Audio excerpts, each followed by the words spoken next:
The massive space station gleamed against the black void of space. It was bigger than Earth's moon and home to thousands of different alien species. Captain Sarah Chen stood at the viewing deck of her small human ship, watching the enormous structure grow larger as they approached. This was the Galactic Council's main headquarters, and today would change everything for humanity. Sarah had been chosen to represent Earth because she was calm under pressure and good at talking to people. But as she looked at the alien station, she felt nervous. Humanity had only discovered faster-than-light travel 5 years ago. They were babies compared to the ancient civilizations that made up the Galactic Council. "Captain, we're getting a message from the station," said Lieutenant Jake Morrison from the communications console. "They want us to dock at Bay 17. "Take us in slowly," Sarah replied. "Let's not give them any reason to think we're aggressive." The docking process took an hour. Human technology was clunky compared to what they saw around them. Sleek alien ships moved through space like dancers, while the human vessel looked like a metal brick with engines attached. But it worked, and that was what mattered. When they finally entered the station, Sarah was amazed by what she saw. The corridors were huge, designed to accommodate beings of all sizes. Some aliens walked on 2 legs like humans, while others slithered, crawled, or floated through the air. The walls showed beautiful art from 1,000 different worlds, and soft music played that somehow sounded good to many different types of ears. A tall, thin alien approached their group. Its skin was pale blue, and it had 4 arms and large black eyes. "Greetings, humans," it said in perfect English. "I am Ambassador Zeth Kalar of the Vorthak Collective. I will escort you to the council chamber." Sarah bowed politely. "Thank you, Ambassador. We are honored to be here." As they walked through the station, Zeth Kalar explained the rules. "The Galactic Council has maintained peace for over 50,000 years. We have 847 member species, all living in harmony. Violence is almost unknown. In our space." "That's impressive," Sarah said. "How do you handle disagreements?" "Through discussion and compromise," Zeth Kalar replied. "We have found that most conflicts can be solved with patience and understanding." They entered the council chamber, and Sarah's breath caught in her throat. The room was enormous, with thousands of seats arranged in circles around a central platform. Representatives from hundreds of species filled the seats. Some looked almost human, while others were so strange that Sarah couldn't figure out which end was their head. A deep voice echoed through the chamber. "The council recognizes the human delegation." Sarah walked to the central platform, feeling very small. All around her, alien eyes watched her every move. Some looked curious, others seemed worried, and a few appeared openly hostile. "Humans of Earth," the voice continued, "you have achieved faster-than-light travel and seek to join our council. This is a great honor, but also a great responsibility." Sarah spoke into the microphone. "We are grateful for this opportunity. Humanity wishes to learn from your wisdom and contribute to galactic peace." A murmur went through the crowd. Then Zeth Kalar stood up. "Before we proceed, the council must discuss some concerns about your species." A holographic display appeared, showing images from Earth's history. Sarah saw wars, weapons, and destruction. The images showed humans fighting each other throughout their history. "Your species has a troubling record," Zeth Kalar said. "In your brief existence, you have fought over 3,000 wars. You have weapons that can destroy your entire planet. You show levels of aggression that concern us greatly." Another alien stood up. This one looked like a giant insect with beautiful colored wings. "The Zephyrian Hive has studied human psychology. Your species shows what you call stubborn resilience in the face of impossible odds.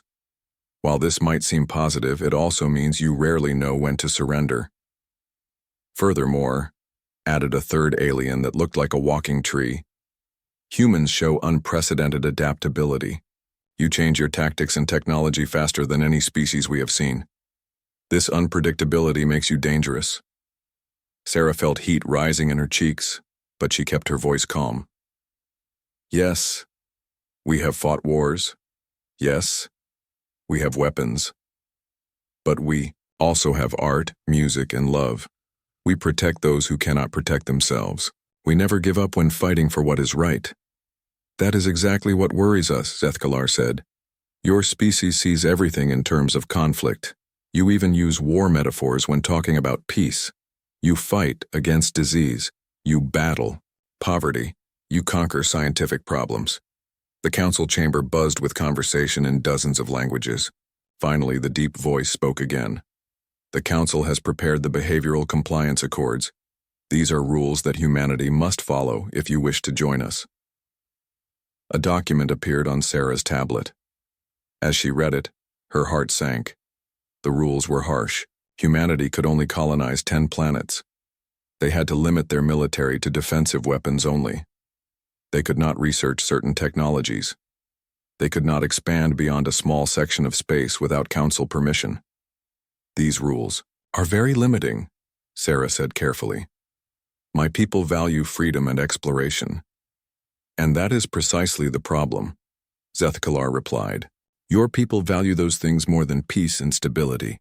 We have protocols for dangerous species. Either you accept these limits, or you remain isolated in your small corner of space. Sarah looked around the chamber. She saw fear in many of the alien faces. They were genuinely afraid of what humanity might do if left unchecked. These beings had lived in peace for thousands of years. The idea of war was foreign and terrifying to them. But Sarah also saw something else. She saw softness. These aliens had been safe for so long that they had forgotten what real danger looked like. They thought humanity was the biggest threat in the galaxy, but they had never faced anything truly evil. I need to discuss this with my government, Sarah said. Of course, the deep voice replied. You have 1 week to decide. Later, in the privacy of their ship, Sarah met with her team. What do you think? She asked. Lieutenant Morrison shook his head. They're treating us like children, or like dangerous animals that need to be caged. Maybe they have a point, said Dr. Elena Vasquez, the mission scientist. Look at our history from their perspective. We probably do seem scary. But we're not monsters, Sarah said. We fight when we have to, but we also know when to make peace. The question is, said Commander Rick Torres, the military advisor, what happens if we say no? Sarah stared out at the alien station. Then we stay alone in our corner of space, and maybe that's not such a bad thing for now. Over the next few days, Sarah watched the station's daily life. She saw how the different species worked together. There was no crime, no violence, no conflict. It was like a perfect dream of peace. But Sarah also noticed that the aliens seemed unprepared for real problems. Their security was minimal. Their ships were designed for exploration and trade, not defense. Their whole civilization was built on the assumption that everyone would be reasonable and peaceful. On the last day, Sarah stood before the council again. Humanity accepts the Behavioral Compliance Accords, she said. We will follow your rules and learn from your example. The chamber erupted in relieved chatter. Zethkalar smiled, which looked strange on his alien features. Welcome to the Galactic Council, humans of Earth. As Sarah signed the documents, she made a mental note. The council was right about one thing. Humans were different. They were tougher, more adaptable, more willing to fight when necessary. The aliens saw this as a weakness, but Sarah wondered if someday it might be exactly what the galaxy needed. She just hoped that day would never come. 3 months had passed since humanity joined the Galactic Council. Dr. Elena Vasquez floated in the zero-gravity lab of the Council research ship Harmony of Spheres, studying samples from a newly discovered planet. She was one of only 5 humans allowed to work on Council vessels, and she treasured the opportunity to learn from alien science. The ship was beautiful inside, with curved walls that glowed softly and provided perfect lighting for any species. Elena worked alongside Dr. Kethmora, a 4-armed scientist whose people had been studying the galaxy for 20,000 years. They had become good friends, despite their very different backgrounds. Elena, Kethmora said, floating over with a concerned expression. We are receiving strange signals from the deep space monitoring stations. Would you like to see them? Elena pushed off from her workbench and drifted over to the main console. On the screen, she saw wave patterns unlike anything in her experience. They were powerful, organized, but completely alien. "What do you think they are?" Elena asked. "We do not know," Kethmora replied, his four hands dancing over the controls. "The patterns are not like any known species. They appear to be some kind of scanning signals, but much stronger than anything we use." Elena studied the data more carefully. "These signals are coming from outside the galaxy's edge. That's unexplored space." "Yes, and they are moving inward," Kethmora said. "The signals started 3 days ago at the very edge of our sensor range. Now they are much closer." The ship's captain, a wise old being that looked like a walking crystal, announced over the communication system, "All senior scientists report to the main laboratory. We have received urgent orders from the Council." In the main lab, Elena found herself surrounded by the best scientists in the galaxy. There were beings who could live for thousands of years, and had studied the universe longer than human civilization had existed. "The Outer Rim colonies have gone silent," the captain announced. 7 systems, all in the same region where we detected the strange signals. Council investigation fleets are being sent to find out what happened. Elena felt a chill run down her spine. Even with her limited experience, she knew that entire star systems didn't just go quiet without reason. 2 days later, the first reports came back from the investigation fleets. Elena was in the laboratory when the emergency broadcast began. The main screen showed Admiral Vorthak, a respected Council military leader, looking shaken and afraid. "Council Command, this is Admiral Vorthak of Investigation Fleet 7. We have arrived at the Kepler system. The planets are gone." Elena stared at the screen. "What do you mean, gone?" The Admiral continued. "Not destroyed. Stripped completely. Bare. There is no life, no atmosphere, no water. Even the metals have been removed from the planetary cores. It is as if something consumed everything." More reports came in over the following hours. System after system had been found in the same condition. Entire worlds had been stripped of all matter, leaving behind only empty rock cores floating in space. Elena worked with the other scientists to analyze the data. What they found was terrifying. Whatever had done this was methodical and efficient. They had taken everything that could be useful and left nothing behind. "Look at these scans," Elena said to Kethmora, pointing at her screen. "The removal pattern suggests some kind of massive industrial process, but no known species has technology like this." Kethmora's skin changed to a darker color, which Elena had learned meant he was afraid. "The elders are calling an emergency council session. They want all research data immediately." The emergency session was broadcast throughout the galaxy. Elena watched from the ship's common room alongside hundreds of other beings. The council chamber was full of worried aliens, their usual calm completely gone. Ambassador Zethkalar, who had welcomed humanity to the council, stood at the central podium. "Fellow council members, we face a threat unlike any in our recorded history. The entities responsible for these attacks have been designated as devourers based on their apparent consumption of all matter." The holographic display showed tactical information about the attacking force. Elena gasped when she saw the size estimates. The devourer ships were enormous, some larger than Earth's moon, and there were hundreds of them. "Our military analysts believe the devourers are some kind of biomechanical species," Zethkalar continued. "They appear to consume organic and inorganic matter alike, converting it into more of themselves." A representative from the warrior caste of the Kilhari stood up. "What of our defenses? Surely our fleets can stop these creatures." The display changed to show battle reports. Elena watched in horror as council ships engaged the devourers. The aliens' energy weapons struck the biomechanical hulls and did almost nothing.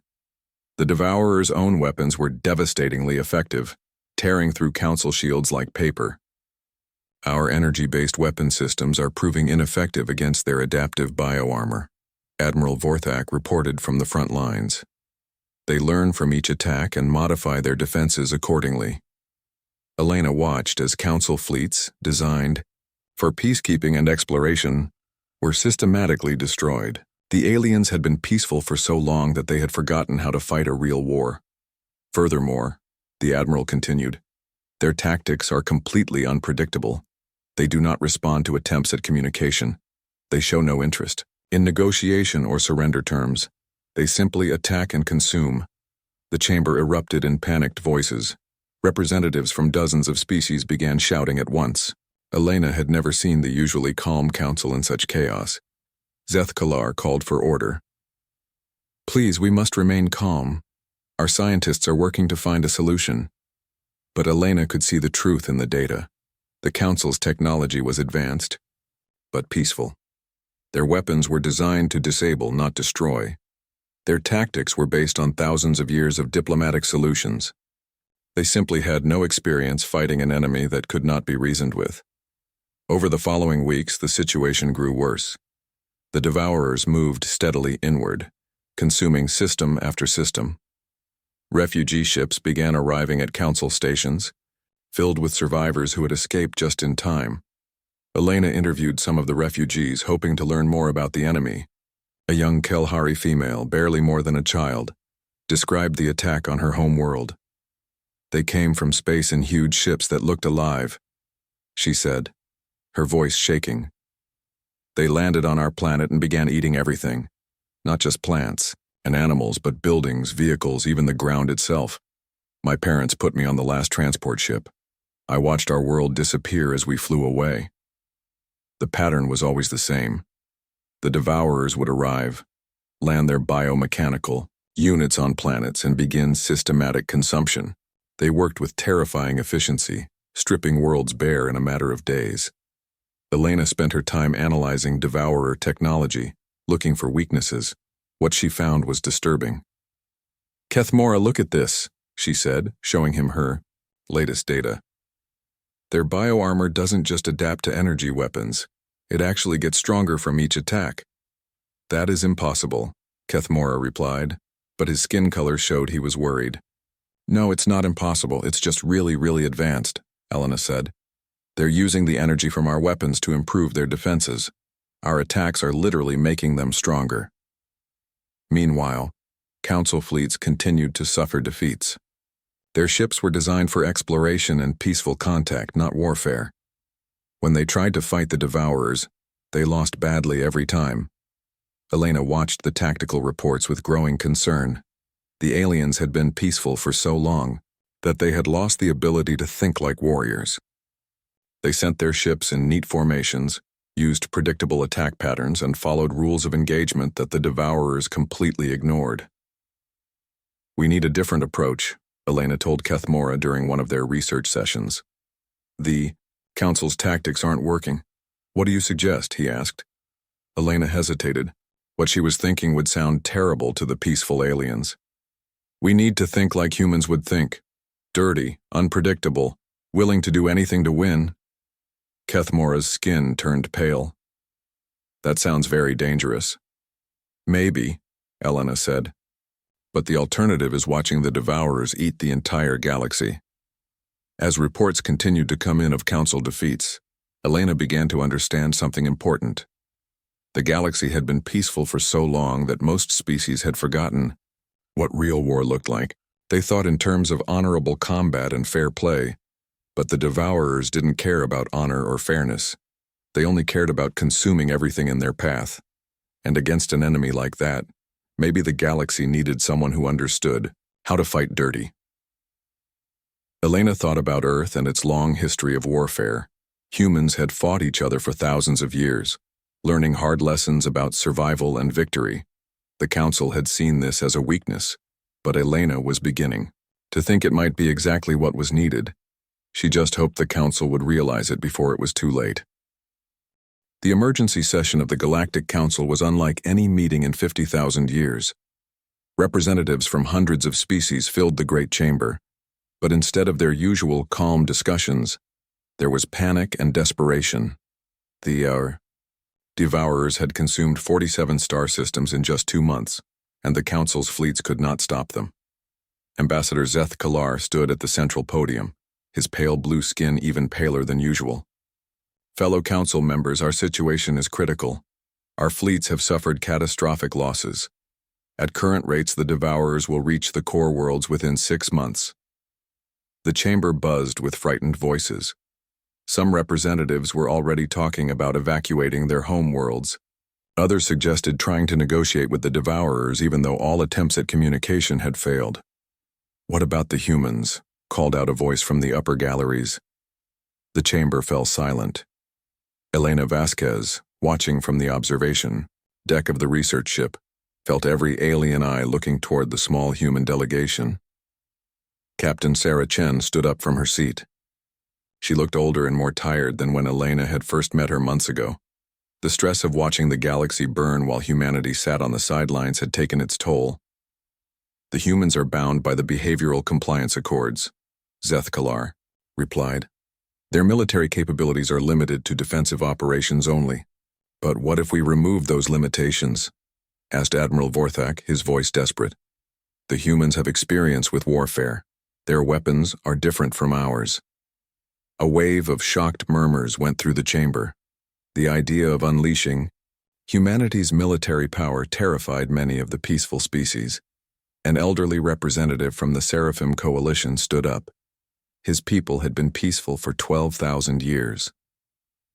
"You suggest we release predators to fight monsters? How do we know the humans won't become as dangerous as the Devourers?" Sarah Chen walked to the central platform. Her voice was steady and calm, despite the weight of the moment.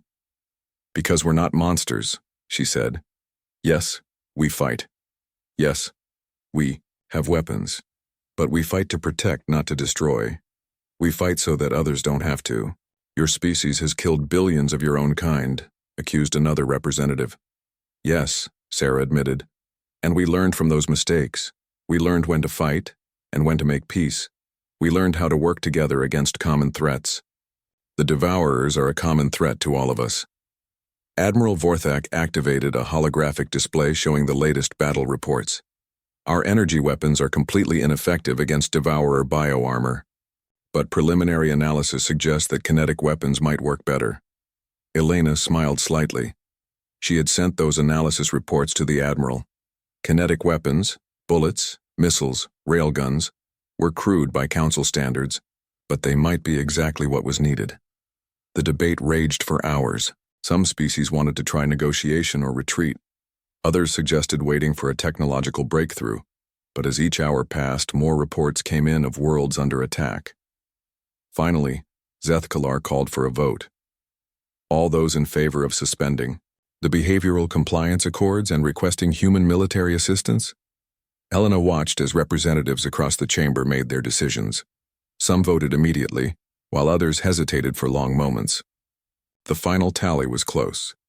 423 species in favor, 398 opposed with 26 abstentions. "The motion passes," Zethkalar announced.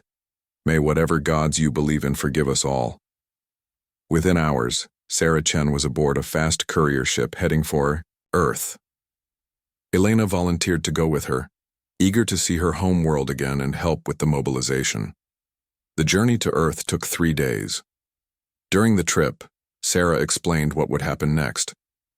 "We'll need to move fast. The Devourers aren't going to wait while we build ships and train soldiers."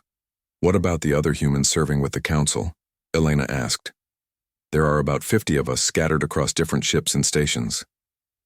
"Admiral Rivera wants all human personnel to report for duty immediately," Sarah replied. "Your research on Devourer technology will be crucial." When they arrived at Earth, Elena was amazed by what she saw. The planet looked completely different from when she had left. Orbital shipyards that had been empty before were now buzzing with construction activity. New military bases were being built on the Moon and Mars.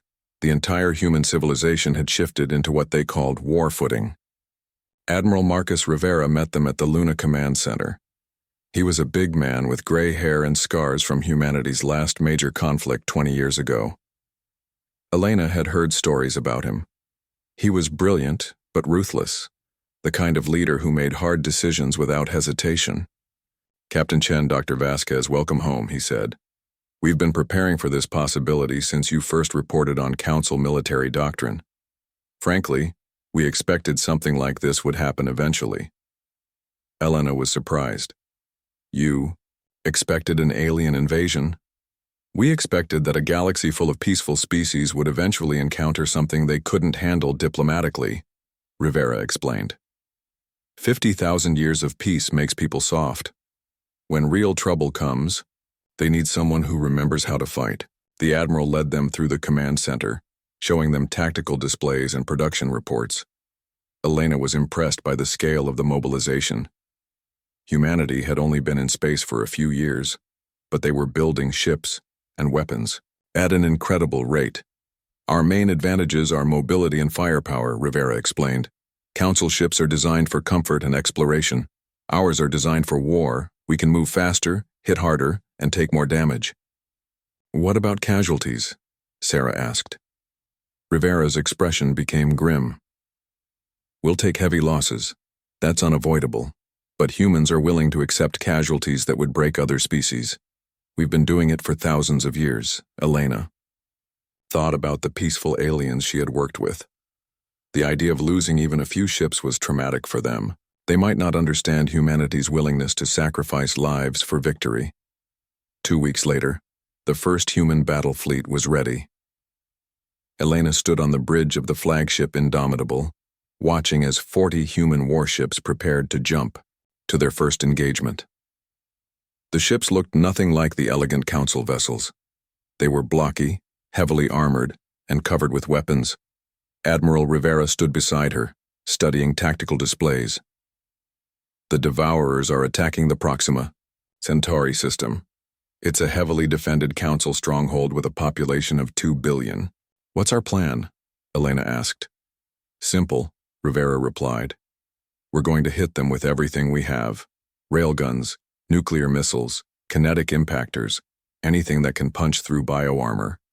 We'll worry about subtlety later. The jump to Proxima Centauri took 6 hours. When they arrived, Elena saw the battle in progress. Council ships were fighting desperately against massive biomechanical constructs that looked like living nightmares. The Devourer vessels were winning easily, their adaptive armor shrugging off energy weapon attacks. All ships. This is Admiral Rivera. The communication system crackled. Target the largest Devourer vessels first. Use nuclear-tipped railgun rounds. Fire at will. Elena watched in fascination as human weapons opened fire. Instead of colorful energy beams, she saw streams of metal slugs moving at incredible speeds. When they hit the Devourer ships, the explosions were devastating. The bioarmor that had adapted to energy weapons was not prepared for simple kinetic impact. The railgun rounds punched straight through and the nuclear warheads detonated inside the enemy ships. It's working, Elena shouted. Their armor can't adapt fast enough to physical impact. But the victory came at a terrible cost. The Devourers fought back with weapons that tore human ships apart. Elena watched as the destroyer Courage was cut in half by some kind of energy beam. The cruiser Defiance rammed a Devourer vessel and detonated its nuclear arsenal, taking both ships out in a massive explosion. Sir, we've lost 14 ships, reported the tactical officer. Acceptable losses, Rivera replied coldly. Continue. The attack. Elena realized this was the difference between humans and council species. The aliens would have retreated after losing even one ship. But humans kept fighting, even when the casualties mounted. The battle lasted 8 hours. When it was over, the human fleet had destroyed the entire Devourer attack force. But only 26 human ships survived out of the original 40. 65% casualties, the tactical officer reported. Elena expected Rivera to be devastated by the losses. Instead, he seemed almost pleased. Not bad for our first engagement, he said. We learned a lot about how to fight these things. Next time will be easier. Elena stared at him. Easier? We lost more than half our ships. Rivera nodded. But we won. And now we know their weaknesses. The council species see those losses as a disaster. We see them as the price of victory. As the surviving human ships limped back toward Earth, Elena received reports from across the galaxy. News of the human victory had spread quickly. For the first time since the Devourer attacks began, there was hope. But Elena also noticed something else in the reports. The council species were amazed by human effectiveness. but they were also frightened by human casualties. They couldn't understand how humans could accept such losses and keep fighting. Elena realized that humanity had been unchained not just from the 6 months had passed since humanity entered the war against the Devourers. Elena Vasquez stood in the tactical center of the rebuilt Luna Command, watching data streams from battlefields across the galaxy.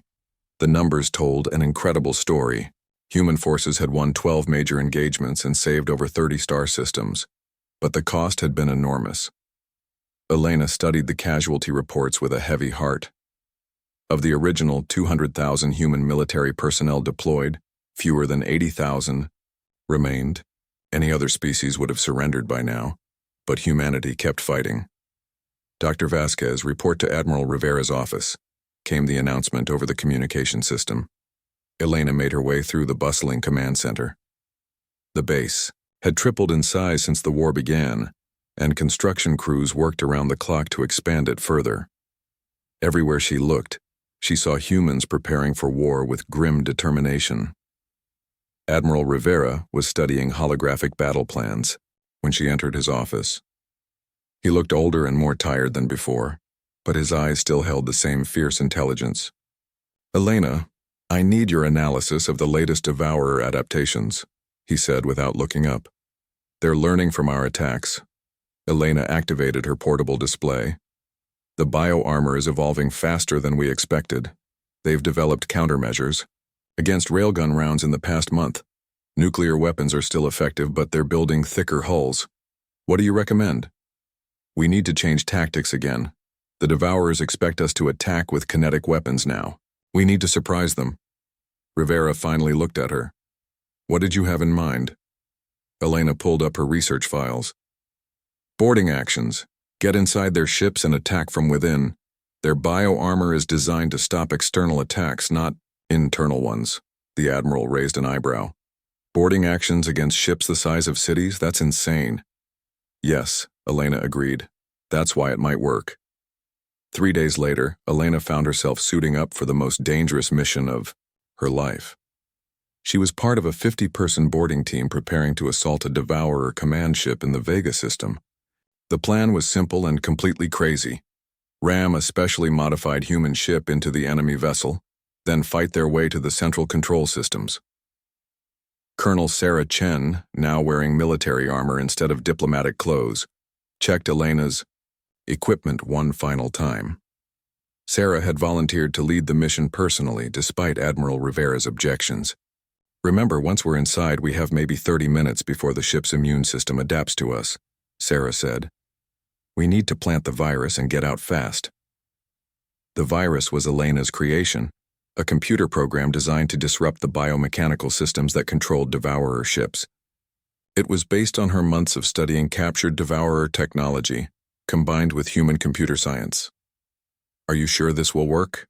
asked Lieutenant Morrison, who had served as Elena's assistant during the diplomatic mission years ago.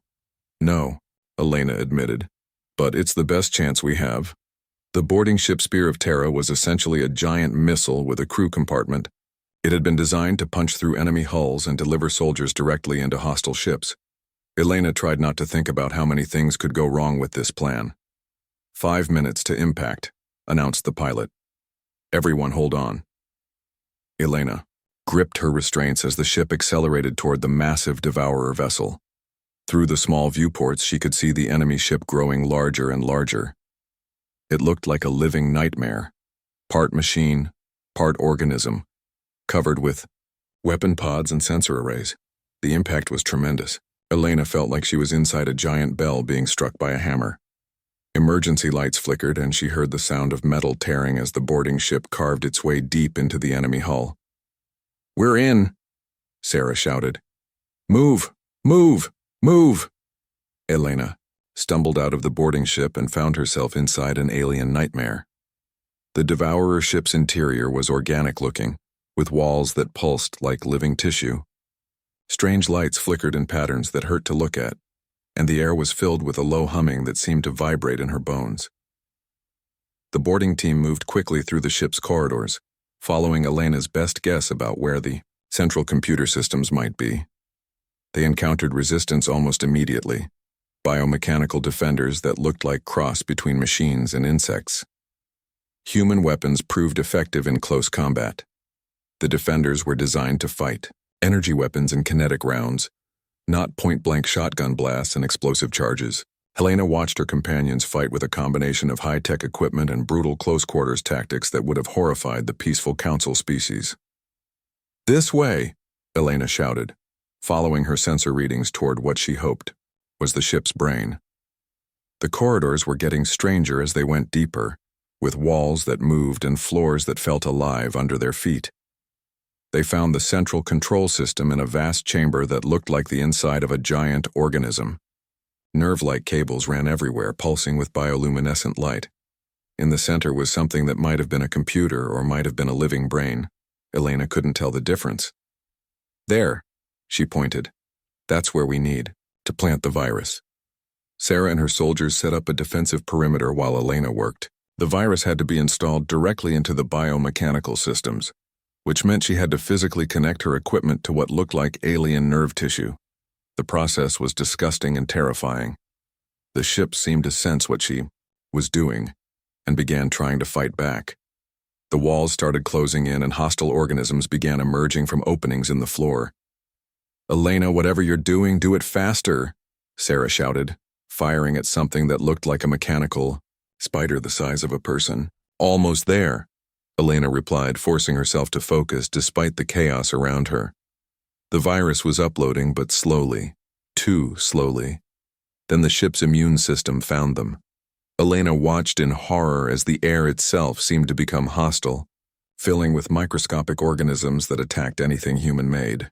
Her suit's filters began working overtime and warning lights flashed on her helmet display. "That's it, we're done," Helena announced, yanking her equipment free. "Everyone out now!"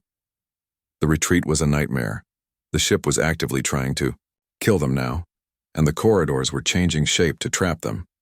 Helena saw 3 soldiers consumed by something that looked like living metal. Another was crushed when a wall suddenly closed. They made it back to the boarding ship with less than half their original team. As they launched back toward the human fleet, Helena looked back at the Devourer vessel. For a moment, nothing seemed different. Then the enemy ship began to convulse. Lights flickered randomly across its hull and weapon systems fired in all directions. The virus was working, disrupting the biomechanical systems that controlled the massive vessel. "It's working," Helena shouted. "The ship's losing control." The Devourer command vessel slowly began to drift, its weapons offline and its systems failing. The other human ships moved in quickly, destroying the helpless enemy with concentrated fire. But Helena's victory was short-lived. Within hours, reports came in that the Devourers had already adapted to the virus. The attack had worked once, but it wouldn't work again. This became the pattern of the war. Humans would develop a new tactic or weapon, use it successfully for a few battles, then watch as the Devourers adapted and overcame it. Each victory required a completely new approach. Helena worked with teams of human scientists and engineers to stay ahead of the enemy's adaptations. They developed self-destructing ships that could ram enemy vessels and detonate nuclear weapons inside them. They created computer viruses that could spread through Devourer communications networks. They even experimented with biological weapons, designed to attack the organic components of enemy ships. Most importantly, they learned to fight in ways that the galaxy had never seen before. Human tactics were unpredictable, brutal, and effective. They used strategies that other species would consider dishonorable or insane. When conventional weapons failed, humans loaded their ships with explosives and rammed them into enemy vessels. When supplies ran low, they scavenged parts from destroyed ships, both human and alien. When facing impossible odds, they fought anyway because surrender was not an option. Helena watched reports from battles across the galaxy. At the Battle of Wolf 359, Captain Martinez sacrificed his entire squadron to destroy a Devourer fleet, ramming his damaged cruiser into the enemy flagship at full speed. At the Siege of Kepler 442, Major Thompson's ground forces held off Devourer landing craft for 6 days, using nothing but improvised explosives and captured enemy weapons. The casualty rates were staggering by Council standards. Human units regularly suffered 70% losses and continued fighting. Entire fleets were destroyed in single battles, only to be replaced by new ships and crews within weeks. But the strategy was working. For the first time since the war began, the Devourer advance had been stopped. Human tactics were so unpredictable that the enemy couldn't adapt fast enough to counter them all. Elena received reports from Council observers attached to human fleets. The aliens were amazed by human effectiveness but horrified by human methods. They couldn't understand how soldiers could keep fighting after. Elena Vasquez stood on the bridge of the Indomitable, watching as the human fleet prepared for its final mission. Every surviving ship in the human navy was here, 847 vessels ranging from massive battleships to small destroyers. It was everything humanity had left after 2 years of brutal warfare against the Devourers. Admiral Rivera looked older than his years as he addressed the fleet commanders over the communication system. His voice was steady, but Elena could see the weight of command in his eyes. "This is it," he said simply. "We're going to the Devourer home system. Intelligence suggests their central hive mind is located there. If we can destroy it, their scattered fleets will lose coordination and become vulnerable."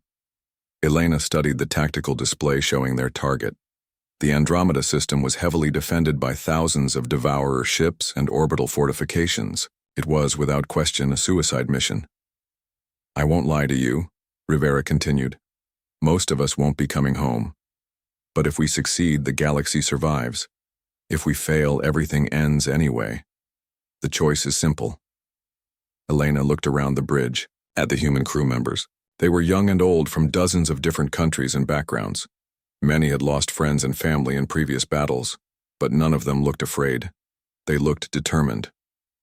"Sir," called out the navigation officer, "we're receiving a transmission from the Galactic Council." Ambassador Zeth Kalar appeared on the main screen, looking frailer than Elena remembered. The past 2 years had been hard on everyone. "Admiral Rivera," Zeth Kalar said, "the Council wishes to express our gratitude for humanity's sacrifice. Your species has already given more than anyone could have asked." "With respect, Ambassador," Rivera replied, "we're not done giving yet." "You have saved 43 star systems and billions of lives," Zeth Kalar continued. "Perhaps it is time to consider a defensive strategy. Protect what we have left." Rivera's expression hardened. "That's not how humans think, Ambassador. We don't just hold the line. We push forward until the enemy is defeated completely." Elena could see the confusion in the alien ambassador's eyes. Even after 2 years of watching humans fight, the peaceful species of the Council still couldn't understand humanity's approach to warfare. The fleet jumped to hyperspace 6 hours later. The journey to the Andromeda system took 2 days, during which Elena worked frantically on last-minute preparations. She had developed a new computer virus specifically designed to attack the Devourer hive mind, but it would need to be delivered directly to their central command structure. When they emerged from hyperspace, Elena gasped at what she saw. The Andromeda system was a fortress beyond imagination. Hundreds of massive Devourer ships orbited the main planet, while the planet itself was covered with biomechanical structures that stretched into space like metallic roots. "Jesus," whispered Lieutenant Morrison, who had somehow survived 2 years of the deadliest war in galactic history. "How are we supposed to fight that?" "The same way we've fought everything else," Rivera replied. "With everything we have." The battle began immediately. Devourer ships moved to intercept the human fleet and space erupted in violence. Elena watched as human vessels unleashed their weapons: railguns, nuclear missiles, particle beams, and kinetic impactors. The enemy responded with biomechanical weapons that tore through space itself. But this time was different. After 2 years of fighting, the humans had learned to coordinate their attacks perfectly. Squadrons of destroyers would distract enemy ships while heavy cruisers moved in for killing blows. Damaged vessels would ram enemy ships rather than retreat. Fighter craft dove into the massive Devourer hulls like angry wasps, planting explosives before being destroyed. Elena monitored the battle from her station, coordinating sensor data and electronic warfare systems. She watched human ships die by the dozens, but also saw enemy vessels falling to human weapons. The Devourers had adapted to many human tactics, but they couldn't adapt to pure determination and willingness to sacrifice. "Ma'am," reported the tactical officer, "we've lost 60% of the fleet, but we're breaking through their outer defenses." Elena looked at the display. It was true. The surviving human ships were fighting their way toward the main planet, leaving a trail of wreckage behind them. The cost was horrific, but they were winning. "Admiral," Elena called out, "I'm detecting massive energy signatures from the planet's surface. I think we've found the hive mind." Rivera studied the data. "How do we get to it?" "The only way is a direct assault on the planet," Elena replied. "We'll need to fight through their orbital defenses and land troops on the surface." "Do it," Rivera ordered. "All ships, prepare for planetary assault." Elena watched as the remaining human vessels, fewer than 200 now, descended toward the hostile planet. The surface was a nightmare landscape of biomechanical structures and defensive systems. As they approached, the planet itself seemed to come alive, launching attacks from hidden weapon systems. More ships fell during the descent. Elena saw the battleship Courage consumed by some kind of energy weapon that erupted from the planet's crust. The cruiser Defiance crash-landed but continued firing its weapons until the hull finally exploded. The Indomitable made it to the surface, but barely. Half the ship was destroyed during landing, and most of the crew was dead or injured. Elena found herself in command of the science team as they prepared to assault the hive mind structure. Admiral Rivera, wounded but still functional, led the final assault team. Elena went with them, carrying her virus and the equipment needed to deploy. They had maybe 100 soldiers left from the entire invasion force. The hive mind structure was massive, a biomechanical complex that stretched for kilometers in every direction. As they approached, Elena could feel something pressing against her thoughts, like a vast intelligence trying to understand what humans were. "It knows we're here," she told Rivera. "Good," the Admiral replied. "Let it know what humanity thinks about being conquered." The assault was the most intense fighting Elena had ever seen. The structure was defended by biomechanical creatures that seemed designed specifically to kill humans, but the surviving soldiers fought with desperate courage, knowing this was their last chance. Elena fought alongside them, using a plasma rifle she had barely been trained to operate. She watched Rivera personally lead charges against enemy positions, somehow surviving wounds that should have killed him. She saw soldiers sacrifice themselves to create openings for their comrades, never hesitating when victory required their lives. They reached the central chamber after an hour of brutal combat. Elena found herself standing before the Devourer hive mind, a massive organic computer that pulsed with alien intelligence. It was beautiful and terrifying at the same time. "Do it," Rivera ordered, blood running down his face from multiple wounds. Elena connected her equipment to the hive mind structure, trying not to think about the fact that she was touching something that had ordered the deaths of billions. The virus began uploading, but slowly, too slowly. The structure began to fight back, sending biomechanical defenders after the remaining humans. Elena watched Rivera and his soldiers make their last stand, holding off impossible numbers of enemies to buy her time to complete the upload. "Elena!" Rivera shouted over the sound of weapons fire. "How much longer?" 30 seconds, she replied, watching the upload progress creep forward. She watched Rivera go down, overwhelmed by enemy attackers. Then Morrison fell, still firing his weapon.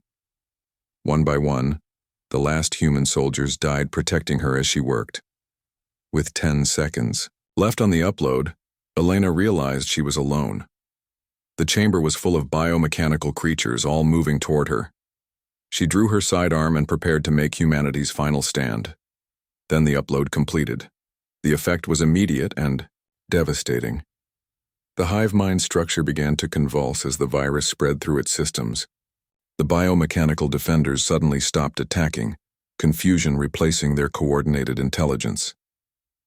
Elena felt the vast alien mind that had pressed against her thoughts suddenly fragment and collapse. Without the hive mind's coordination, the Devourer forces across the galaxy would become disorganized and vulnerable. She activated her emergency beacon and waited. Either human reinforcements would arrive, or she would die here among the wreckage of humanity's greatest victory. 3 hours later, she heard human voices calling her name. A rescue team from one of the surviving ships had fought their way through the collapsing structure to find her. The journey back to Earth took weeks.